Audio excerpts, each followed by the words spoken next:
নদিয়ার করিমপুরে এসআইআর এর বিরুদ্ধে পথসভা এবং রাস্তা অবরোধ সিপিআইএমের। সারা রাজ্যব্যাপী চলছে এসআইআর শুনানি। আর এসআইআর শুনানিতে অনেক মানুষ তারা আতঙ্কে আত্মহত্যা করেছে।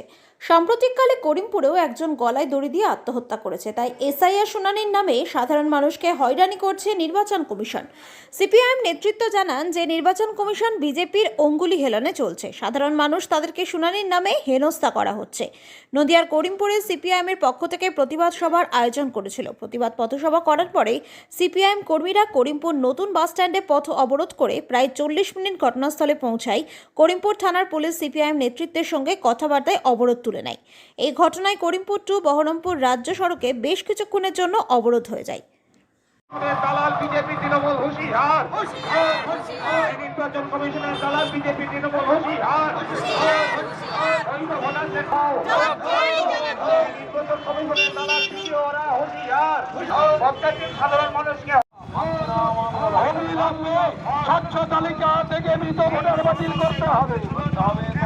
অবিলম্বে মৃত ভোটারদের বাতিল করতে হবে। অবিলম্বে ভুয়ো ভোটার বাতিল করতে হবে।